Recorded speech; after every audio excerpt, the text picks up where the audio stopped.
Assalamualaikum warahmatullahi wabarakatuh. Kembali lagi dengan channel saya, Nila Puspitasari, di mana channel ini akan belajar tentang latihan-latihan soal SKB. Nah, untuk kali ini kita akan belajar tentang SKB pedagogik ya, model teori Piaget dalam pelajaran IPA di SD. Untuk itu jangan lupa untuk di like, komen, dan subscribe agar bisa tahu notifikasi tiap channel saya upload video-video baru. Oke, kita langsung ke soal aja. Soal nomor 1. Menurut Piaget, struktur mental anak disebut A. Adaptasi, B. Asimilasi, C. Skema, D. Struktur. Jawabannya C. Struktur mental oleh Piaget disebut dengan skema atau skemata. Sedangkan adaptasi yaitu proses yang menyebabkan terjadinya tanggapan atau rangsangan yang membentuk kebiasaan-kebiasaan yang lebih kompleks, terkoordinasi dan lebih mempunyai tujuan. Sedangkan asimilasi membuat tanggapan terhadap hal-hal yang sudah diperoleh. Maksudnya yaitu memberikan tanggapan berdasarkan informasi yang telah ada.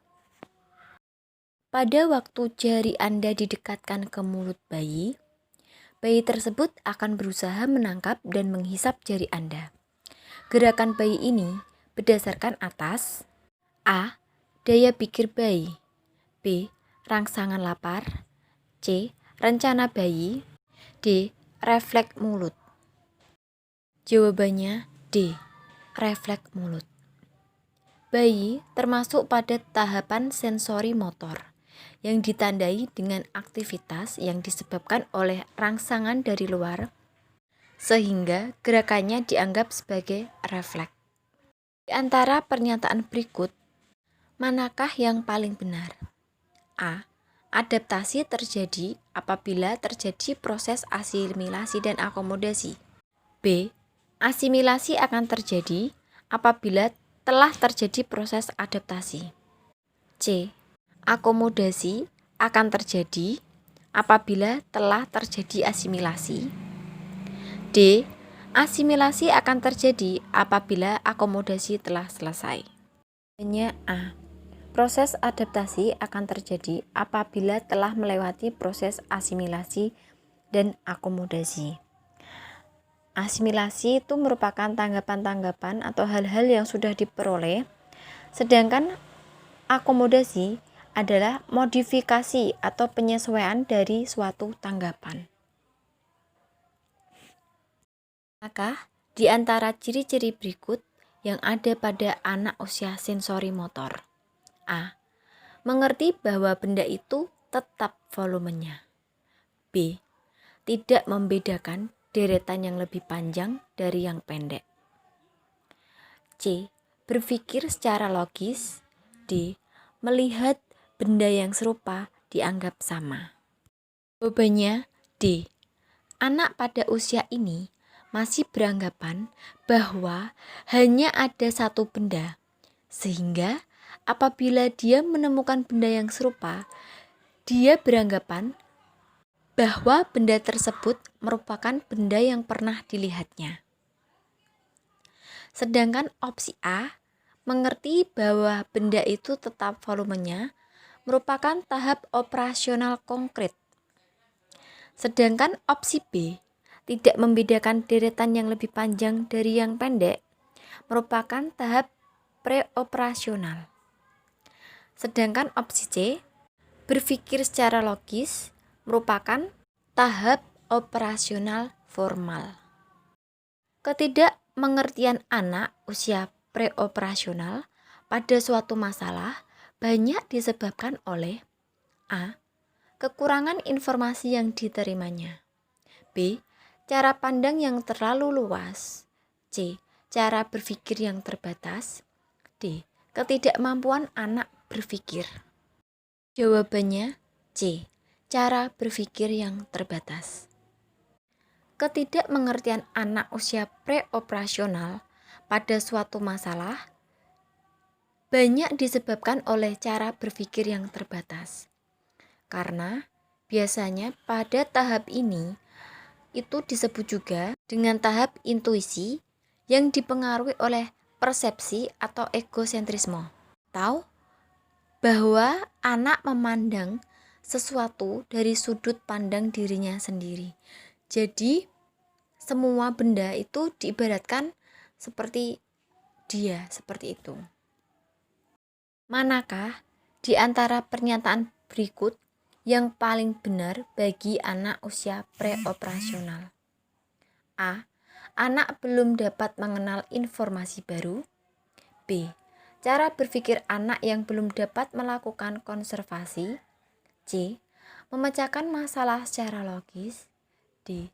Semua gerak yang dilakukan berdasarkan atas rangsangan dari luar. Jawabannya yaitu B. Pernyataan yang paling benar bagi anak usia preoperasional yaitu cara berpikir anak yang belum dapat melakukan konservasi.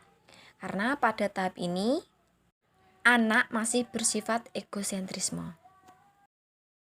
Seorang anak baru saja mengerti bahwa satu merupakan identitas perkalian. Anak ini kemungkinan besar berada pada tahap A. Sensori motor, B.